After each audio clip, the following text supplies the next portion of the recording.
His bride hid her pain beneath her dress. When the Duke discovered why, his heart broke.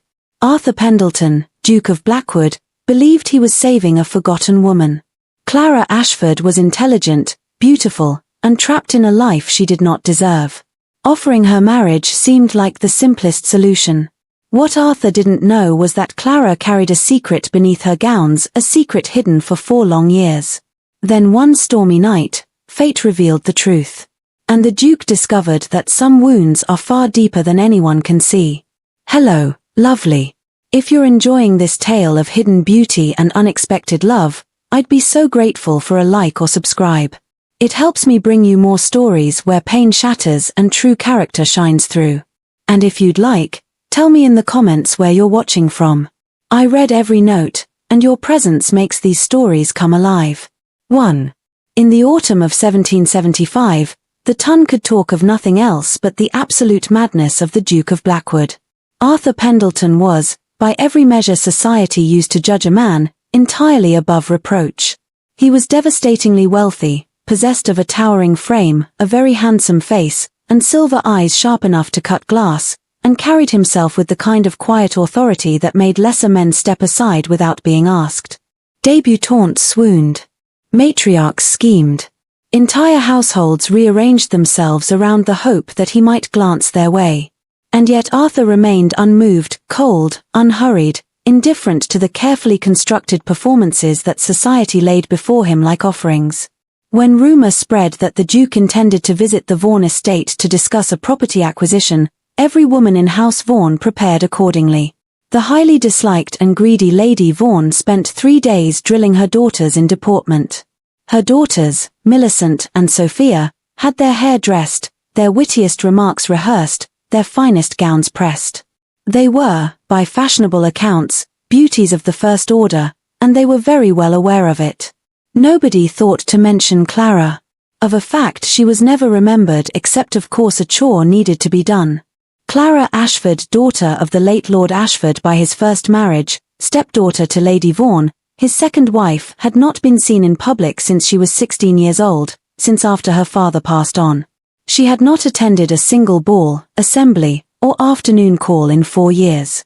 Society, which abhors a void, had filled her absence with invention. Some whispered she was grotesquely deformed. Others said she had lost her mind.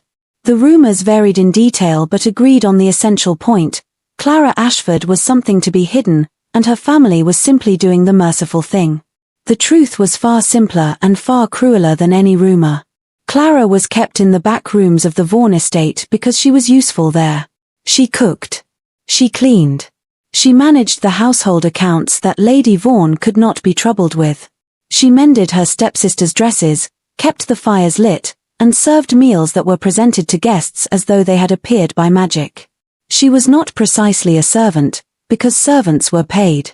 She was simply the invisible mechanism that kept the household running, and she had been so for 4 years, since her father died and left her entirely in Lady Vaughan's hands.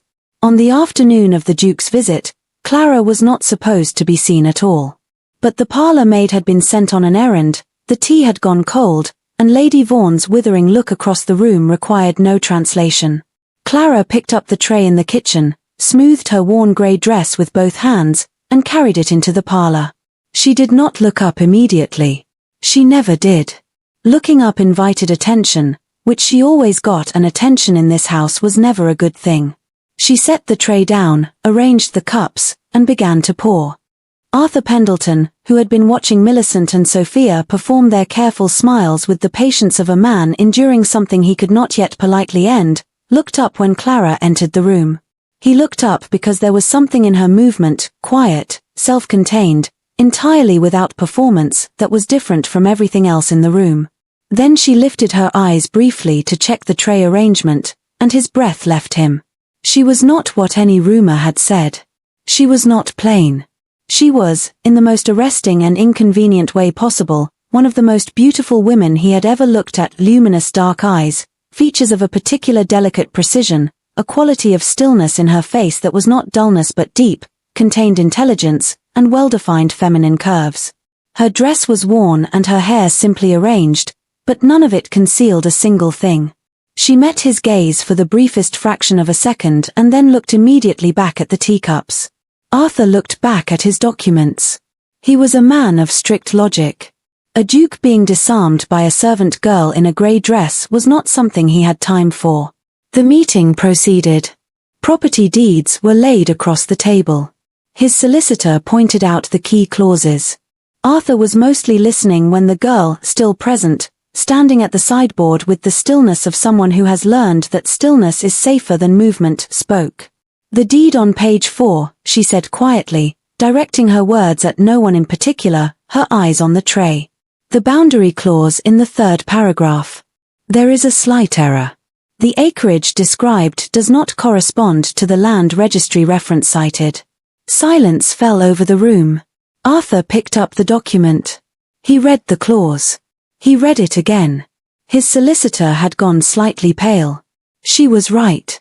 It was a small, carefully buried alteration, the kind that would have sailed past a hurried review and cost Arthur considerably later.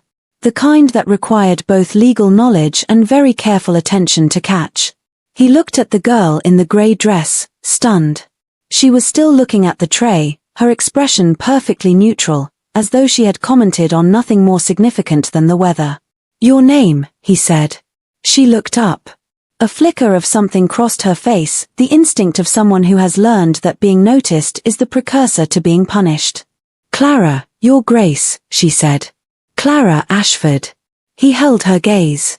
She did not look away, and that, more than anything, told him something. After the meeting concluded, with the deed flagged, the solicitor chastened, and the stepsisters' careful smiles still arranged on their faces like furniture, nobody was using, Arthur made certain inquiries.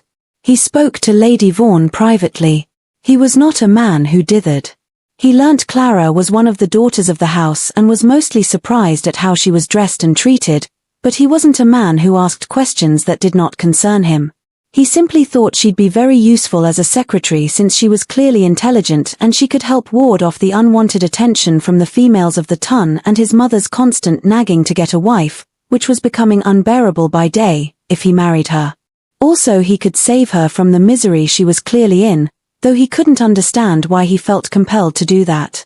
Lady Vaughan, presented with a figure that settled every Vaughan debt and then some, agreed with gratifying swiftness that her stepdaughter's situation might be rearranged.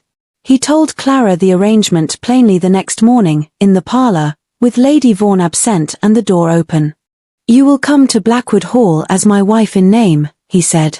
"Publicly, that is what you will be, the Duchess of Blackwood. Privately, I have need of a secretary.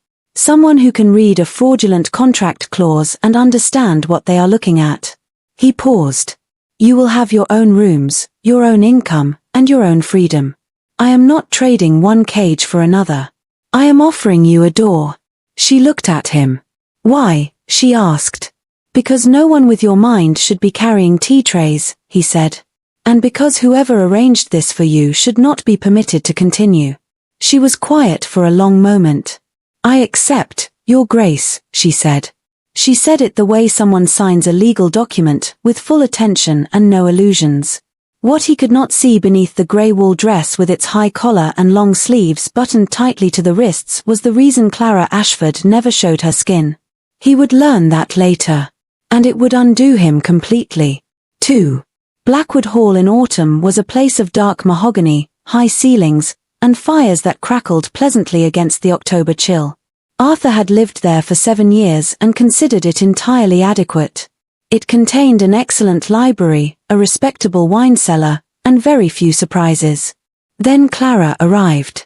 Within a week, she seemed to know the house better than he did.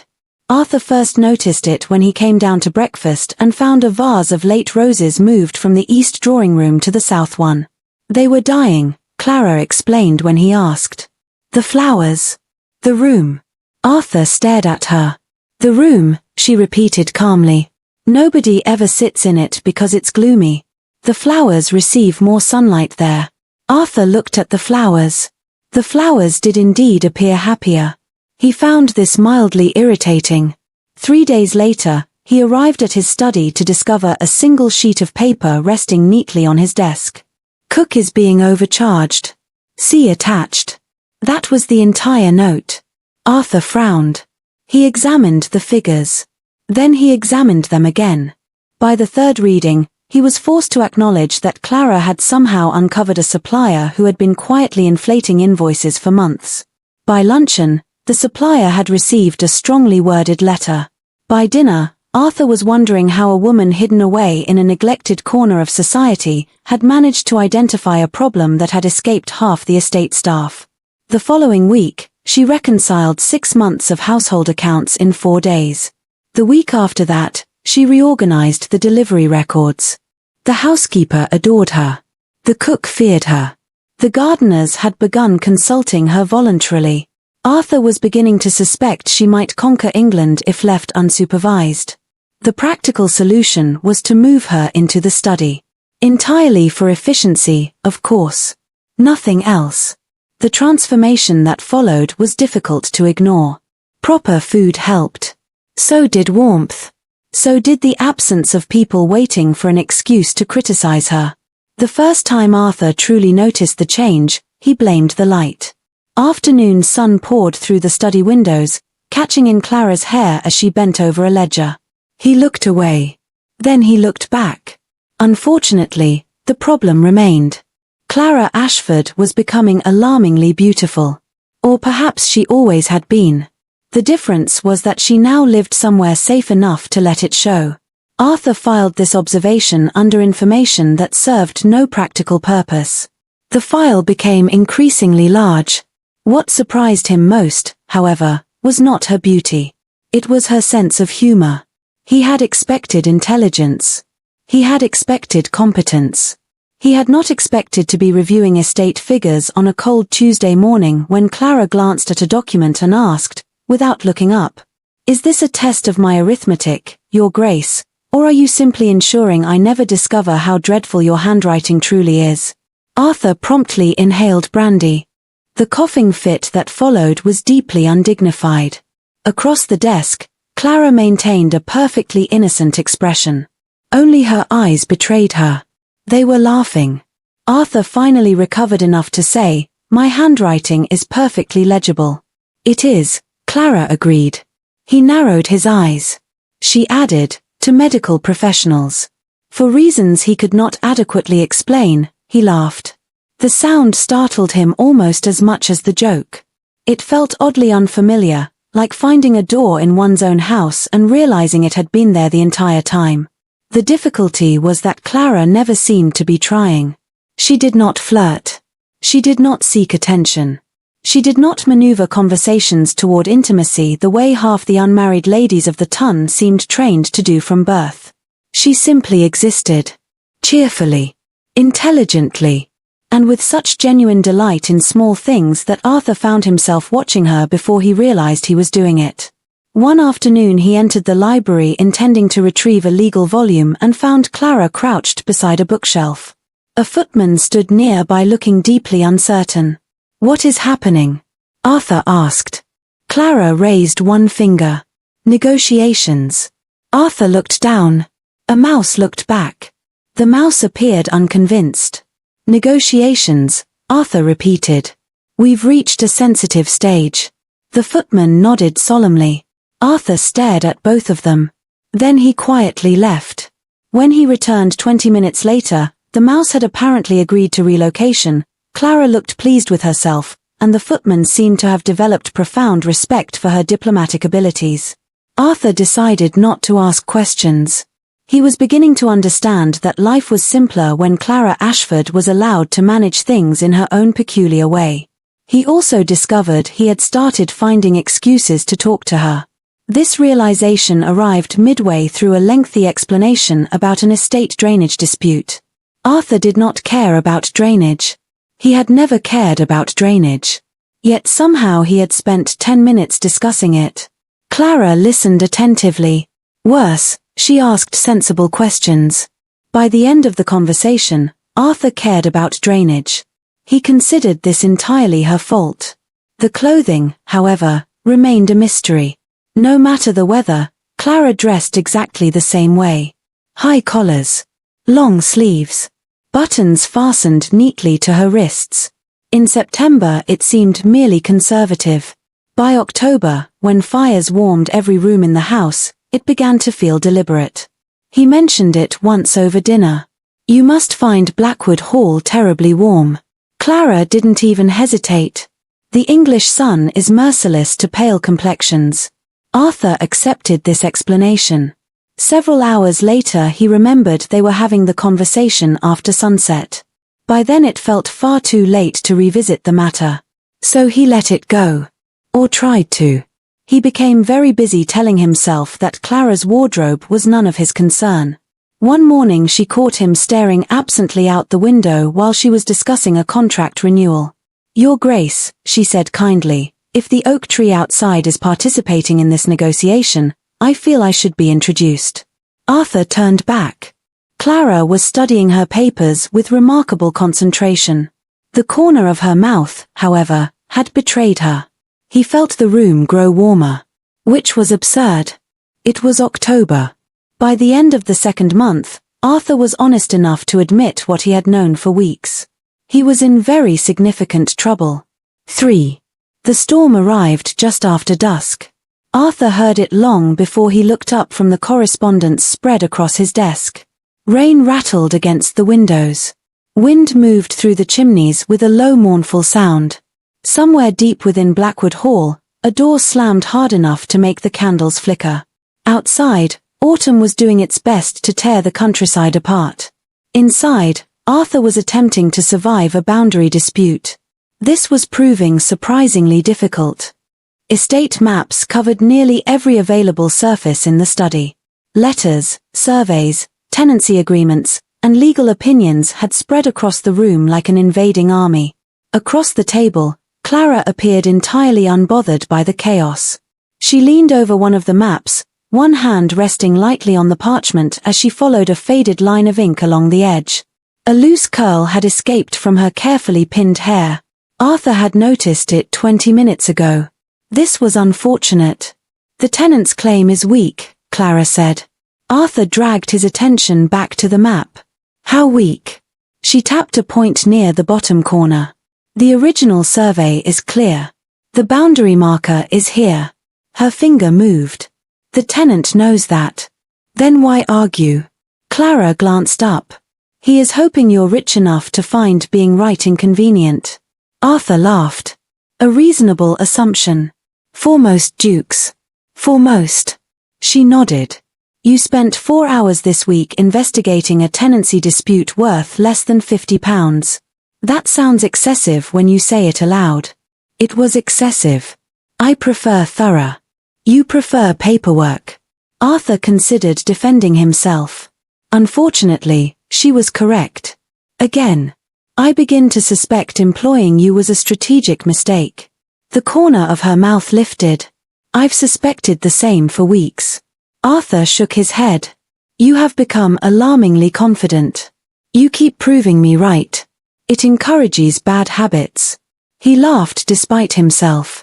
The sound mingled with the storm outside. For a moment Clara laughed too, and something in Arthur's chest tightened unexpectedly.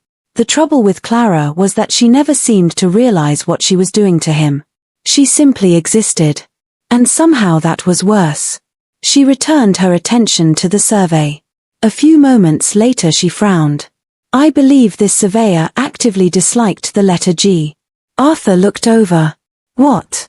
She pointed to the annotation. "The man writes every other letter perfectly.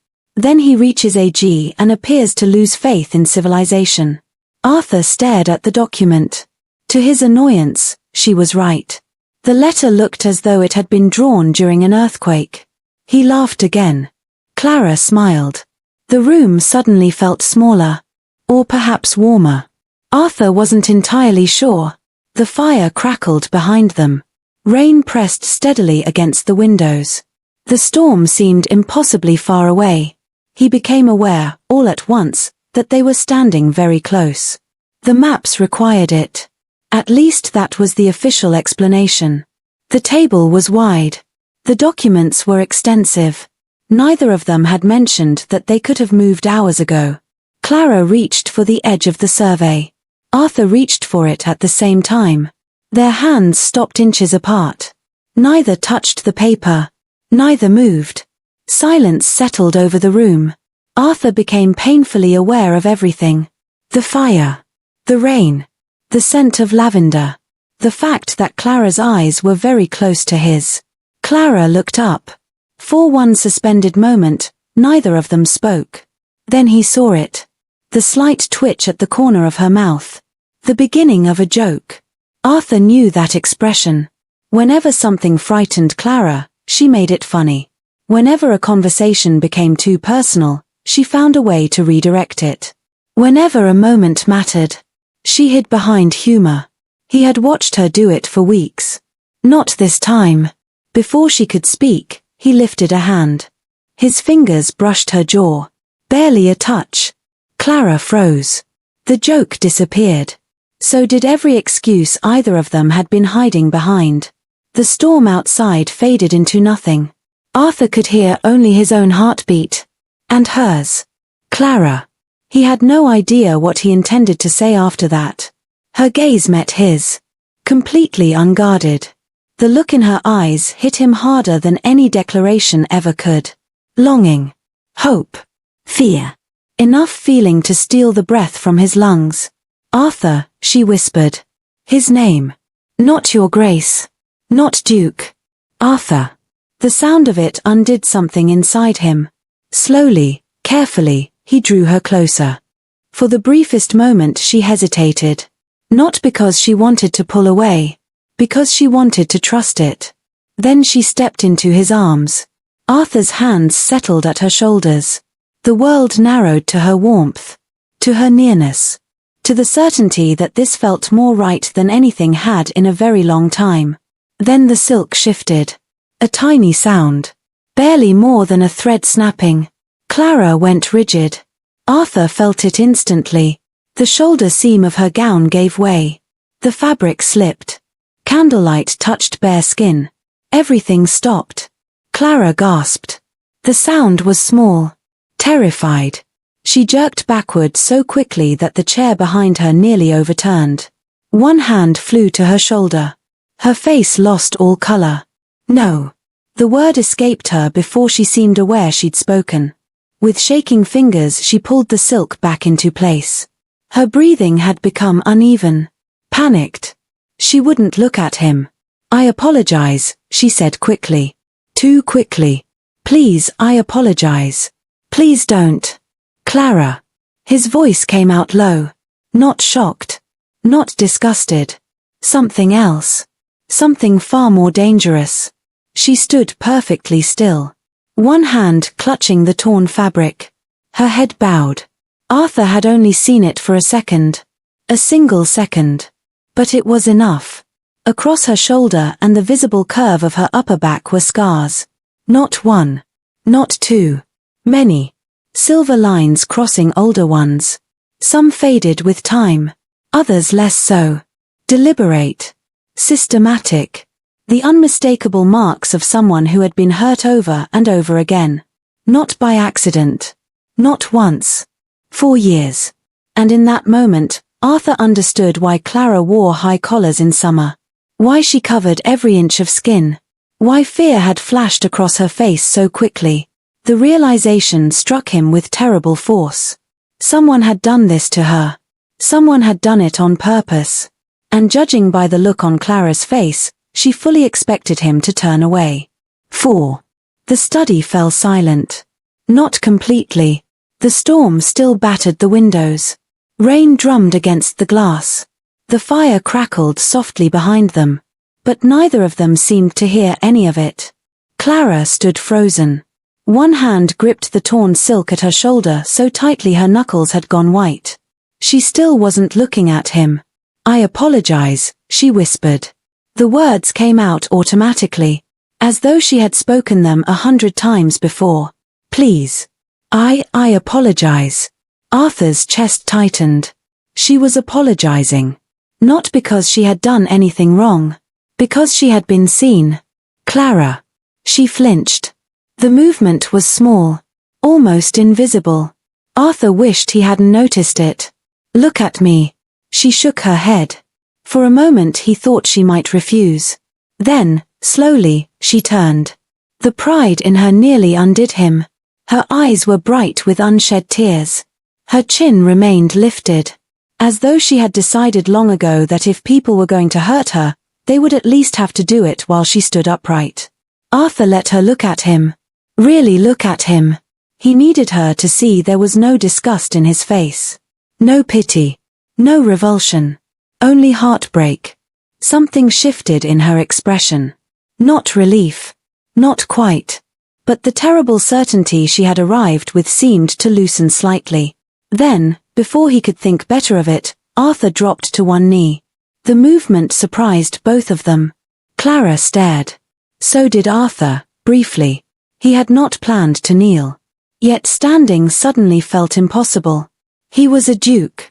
People bowed to him, kneeled to him, moved aside for him. And all he could think was that Clara Ashford had spent years being forced to make herself smaller for people who did not deserve the courtesy. So he stayed where he was. He took her free hand carefully, as though it were something precious, as though it had not been treated nearly carefully enough. Who did this to you? His voice was quiet. The fury beneath it was not.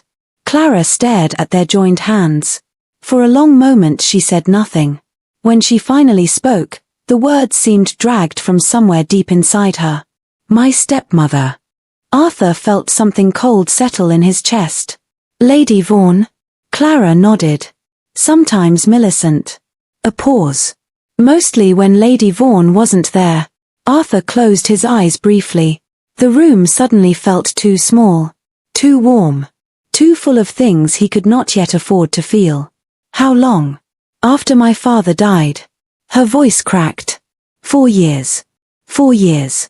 The words echoed through his head. 4 years. 4 years of dinners.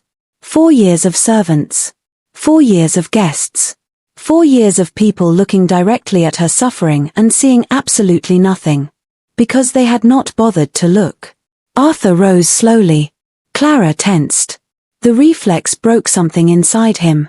Not because she feared him. Because fear had become instinct. Carefully, he touched the silk gathered at her shoulder. She went still. Then he bent his head and pressed a kiss against one of the scars. Just once. A quiet gesture. Nothing more. The sound Clara made was small. Not quite a sob. Not quite a breath. More like the sound something makes when it has carried too much weight for too long and is finally allowed to set part of it down. They told society I was too ugly to be seen. The words came out unevenly. They said it was kinda that way. Arthur looked at her. She laughed once. The sound was awful. Broken. If people believed I was ugly, they wouldn't ask questions. Her eyes filled. So they stopped asking. She swallowed hard. And I became very good at hiding. Arthur understood. The dresses. The collars. The sleeves. The way she never exposed her skin. Even in summer. Even here. The dresses, he said quietly. Clara nodded. Always. For the first time since the seam had torn, she met his eyes fully. I was afraid. Arthur felt his stomach drop. Of what? She looked away. The answer came so softly he almost missed it. You. His entire body went still. Clara laughed shakily. Embarrassed now. Ashamed of the confession. I was afraid you would see and send me back. Arthur stared at her. For a moment he genuinely thought he had misheard. Send you back? She nodded. To them. The room became very quiet. Not because of the storm. Not because of the fire. Because Arthur suddenly understood that Clara had never truly believed she was safe. Not completely. Not even here. Not with him. The realization hurt far more than he was prepared for. Clara. She looked up. I need you to listen very carefully. Something in his voice made her still. You are not here because I pity you. Her breath caught. You are not a responsibility. He took a step closer. You are not a charity case. Another. You are the person I most want to see when I walk into a room. Clara's eyes widened. Arthur continued before courage could abandon him. I realized that some time ago. A faint, humorless smile touched his mouth. I have been handling the matter very badly. To his immense relief, Clara gave a watery laugh. Just a small one. But it was enough. The room felt alive again. A little. You noticed? She asked. I noticed when I spent 20 minutes discussing drainage systems because you happened to be present. Despite everything, she smiled. Arthur would have moved mountains to keep it there. Then his expression hardened. The warmth vanished. The cold fury returned.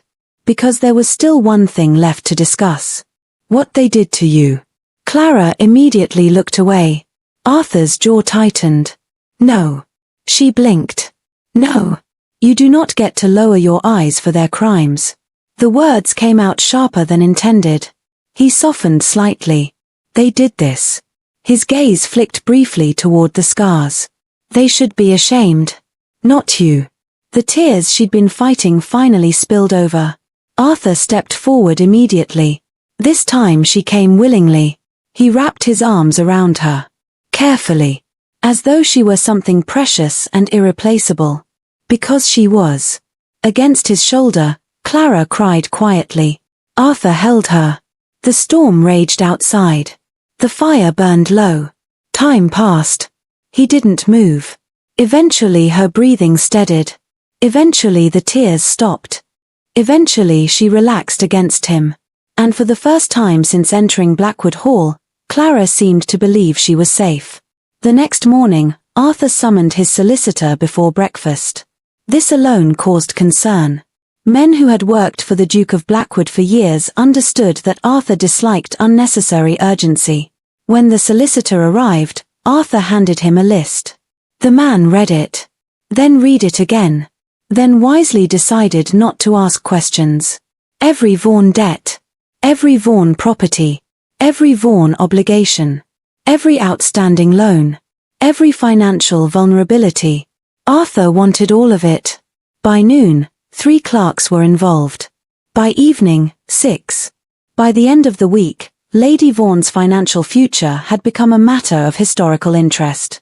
Arthur did not seek revenge. Revenge was emotional. Temporary. Untidy. Arthur preferred consequences. The Vaughan finances were already fragile. His solicitors merely applied pressure in exactly the right places. Debts were called. Properties reassessed. Obligations enforced. Nothing illegal. Nothing improper. Nothing that could be challenged.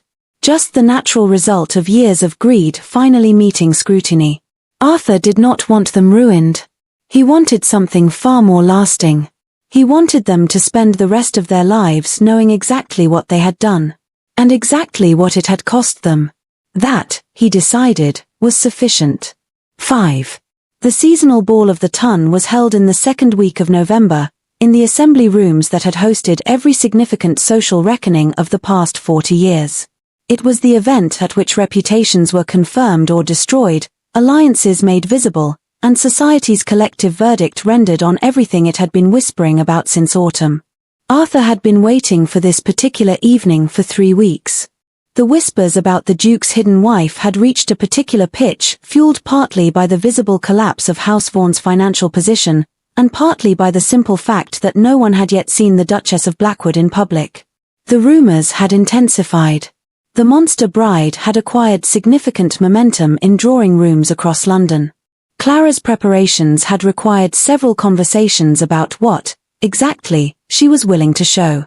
She and the modiste had had those conversations carefully. The resulting gown was ivory, fitted precisely, with a neckline showing her collarbone and throat, sleeves ending at the elbow. The back was a deliberate choice. It dipped low, showing the upper portion of her back, where the scars were visible in certain lights. She had chosen this herself. He had not suggested it. She had told him 2 days before the ball, with the expression she used when she had reached a conclusion she would not revisit. I am not hiding anymore, she had said. Not for them. Not for anyone. He had looked at her for a long moment. All right, he said, and meant it entirely. The herald did his job. His Grace, Arthur Pendleton, Duke of Blackwood, and Her Grace, Clara Pendleton, Duchess of Blackwood. The doors opened. The room went silent. Not a polite pause, a complete, involuntary stillness. Champagne glasses held mid-raise. Sentences stopping on their second word. Every head turning at once with the unanimous quality of weather. Standing in the doorway beside Arthur was Clara, and she was, in the plain and irrefutable terms of the evidence before 200 assembled members of the ton, extraordinary.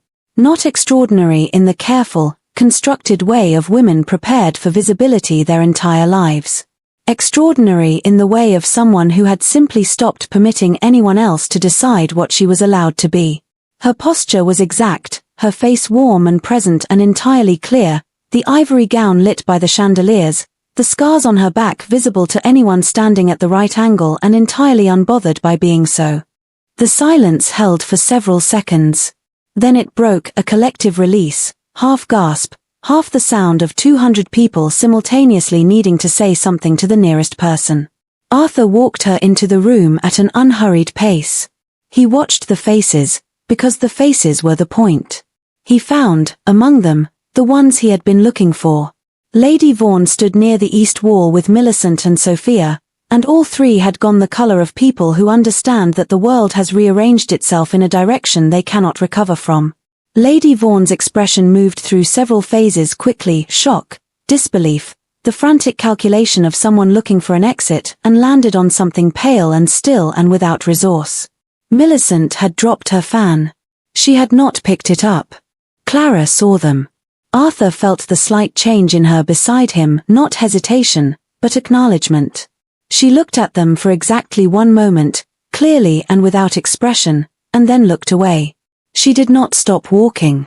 She had already decided what they were worth, and one moment was all she had allotted. The ton, which had spent 4 years constructing an elaborate mythology around the Duke's hidden monster wife, pivoted with smooth efficiency toward a better story.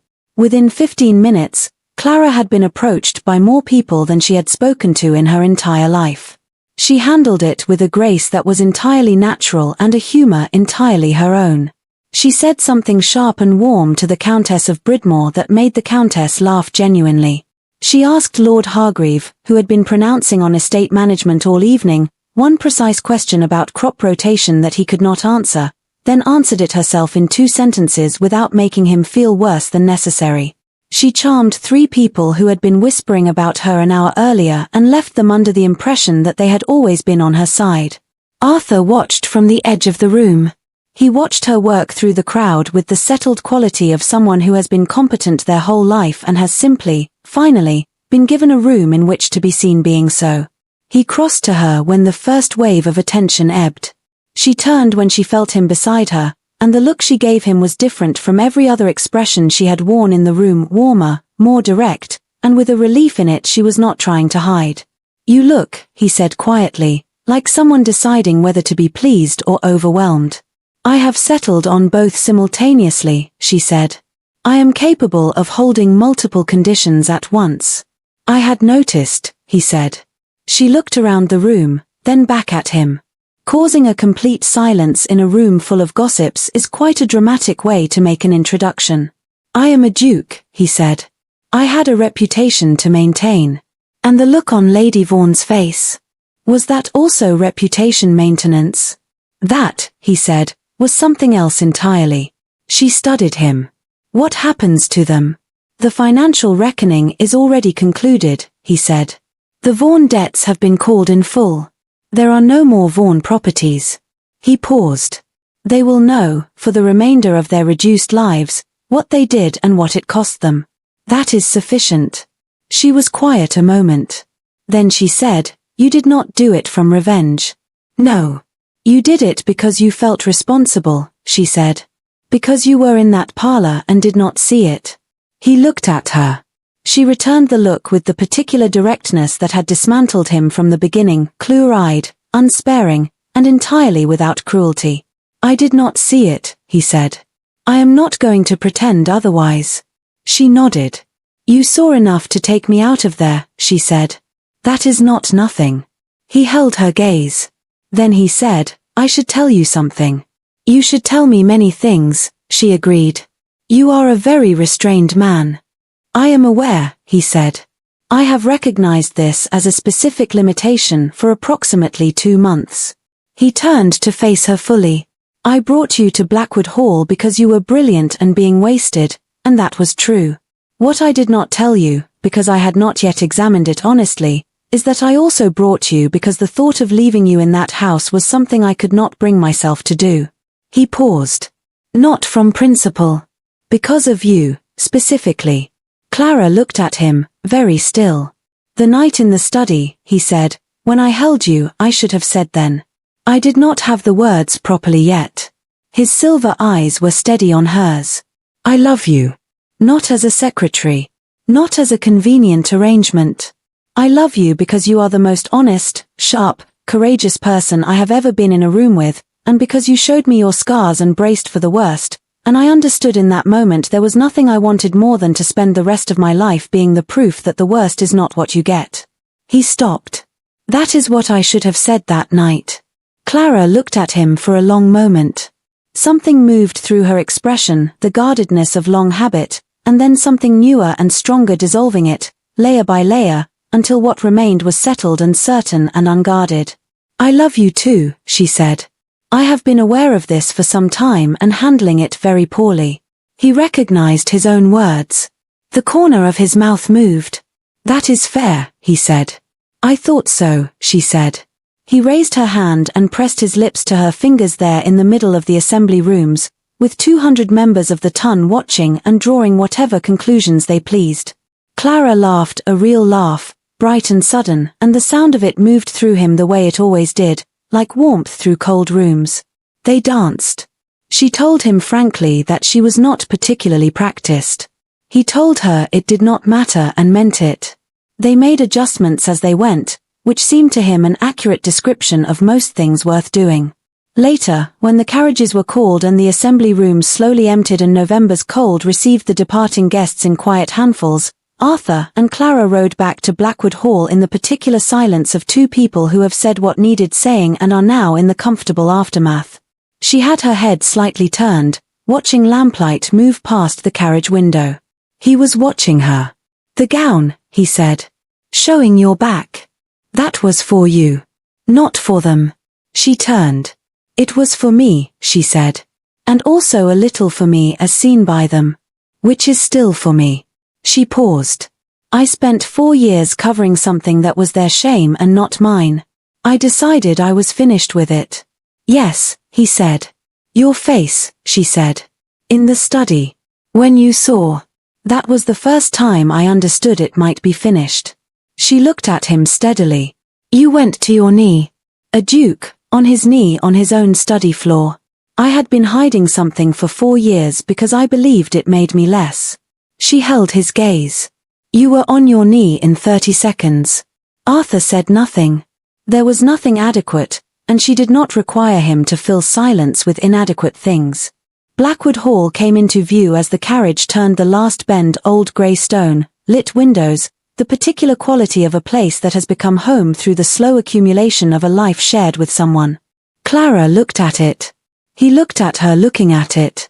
Are you all right? He asked. She turned. Her expression was settled and certain and warm, and it was entirely for him. Yes, she said. For the first time in quite a long while, I am. He took her hand. She held on. The carriage rolled through the gates, and the hall's lights were bright against the dark, and they faced whatever came next in a house where the windows faced the right direction and the person beside you saw you completely and did not look away. Clara Pendleton, Duchess of Blackwood, decided, as the footman opened the door and the cold night air came in clean and sharp, that this was more than she had been promised and more than she had allowed herself to hope for. It was, she thought, everything. If you rejoiced when the Duke protected his hidden Duchess, you will absolutely love the story of how Daphne saved her dying Duke, right here.